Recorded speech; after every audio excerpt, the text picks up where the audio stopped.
Andhra Pradesh inter ఫలితాలు విడుదలయ్యాయి.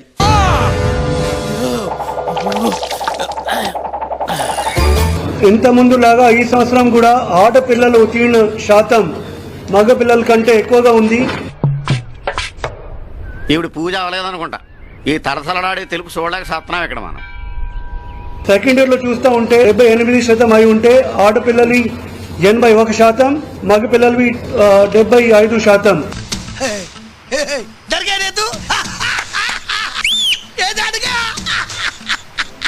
First year లో ఓవరాల్ రిజల్ట్ 57% అయితే ఆడపిల్లలు 71% ఉంది, మగ పిల్లలది 64% ఉంది. ఇప్పుడు డిపార్ట్మెంట్ లో ఏం చెప్తారు? జనరల్ గా ఇండియా ఓడిపోయినప్పుడు పేపర్లు ఏమి రాస్తారు? వాళ్ళు కప్పు గెలిచారు, మన హృదయాలు గెలిచా. పరీక్షల్లో ఎవరైతే పిల్లలు ఉత్తీర్ణమయ్యారో ఆ విద్యార్థుల్ని వాళ్ళ తండ్రిదండ్రుల్ని నేను అభినందనిస్తున్నాను. గురూజీ ఆ కన్నీళ్ళు ఏంటండి? కన్నీళ్లు కాదురా, హ్యాపీ టీయర్స్.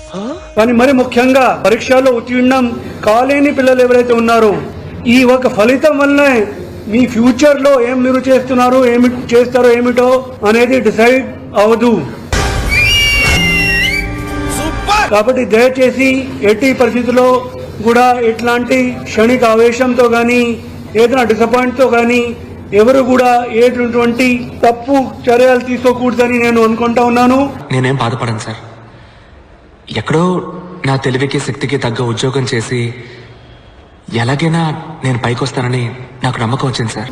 తండ్రి తల్లికి కూడా నేను ప్రత్యేకంగా వారిని కోరుతా ఉన్నాను, ఈ సమయంలో రిజల్ట్లు ఎట్లా వచ్చినా సరే మీ పిల్లలకి సపోర్ట్ చేయండి, మీ పిల్లల్ని సపోర్ట్ చేయండి. వాడు ఓడిపోయినందుకు ఫీల్ అవ్వటం లేదురా, నెక్స్ట్ మ్యాచ్ ఎలా గెలవాలా అని ఆలోచిస్తున్నాడు. That's the winning spirit required. వాళ్ళకి అండగా ఉండండి. ఎట్టి పరిస్థితుల్లో కూడా వాళ్ళని కిందపరచుకోవడం గానీ వాళ్ళని అవమానించడం గానీ అట్లాంటి కార్యక్రమాలు ఎవరు కూడా చేయకూడదని నేను కోరుకుంటా ఉన్నాను. అల్లు దొబ్బుతాయి. నువ్వు చదవాల్సింది ఈ పుస్తకాలు కాదు, ఇదిగో 1 గంట దాకా చదువు, మార్కులు తక్కువ వస్తున్నాయిట. సప్లిమెంటరీ మెయిన్స్ ఆ ఎగ్జామ్ లో తేడా ఏం లేదండి.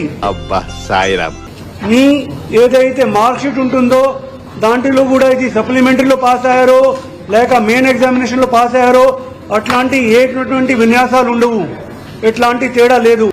ఈ ఊర్లో ఉంటే గుడ్ న్యూస్ ఎక్కువైపోతున్నారా?